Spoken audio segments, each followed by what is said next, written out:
Imagine a car company whose employees publicly work to end the driving of cars.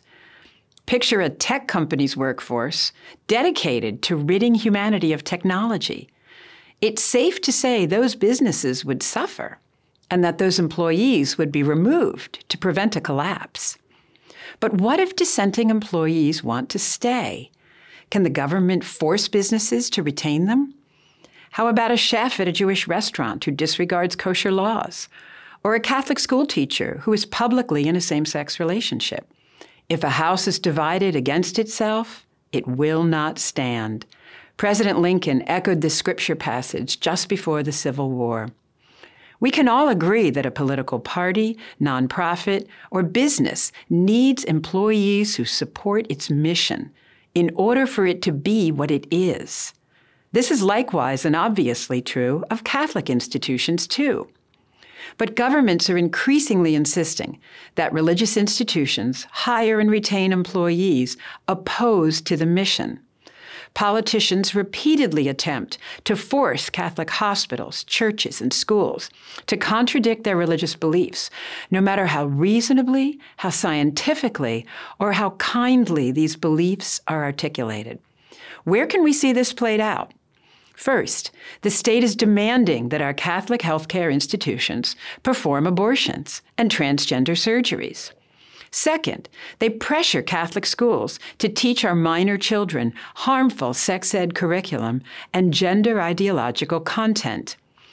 Isn't this the same thing as forcing a tech company to employ people who want to abolish technology? Moreover, the state is wrongly claiming that its demands are peripheral to Catholic institutions' mission. But they could not be more wrong. And here's why. Those laws attack the very architecture of our faith. Our scriptures clearly teach that God designed our sex, marriage, and parenting experiences to open our eyes to essential questions of our faith, like who is God? How does He love us? And how does He want us to love Him and our neighbor? In short, the family mirrors the very nature and love of God.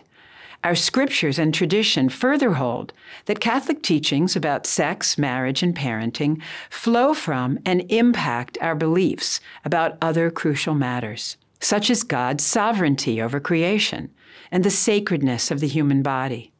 Therefore, to deny our religious freedom to employ people who believe in this architecture is to obscure and contradict Catholic witness about how to love God and how to love our neighbors as ourselves.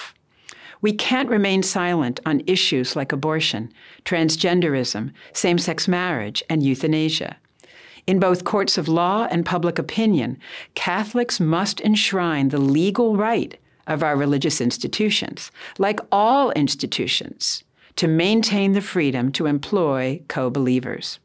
Laws demanding that we witness to the government's views about sex, marriage, and parenting are nothing less than attempts to abolish the heart of our faith about the meaning of God's love for us and ours for Him and one another. There are few court cases in history that accelerated the targeting of Christians more than the Obergefell case. How did supporters of same-sex marriage shift public opinion on the meaning of marriage while positioning this case to be heard by a progressive majority in the Supreme Court? Click or tap here to find out. And I'll see you in the next video. I'm Helen Alvare, professor of law at the Antonin Scalia Law School of George Mason University, for Edify.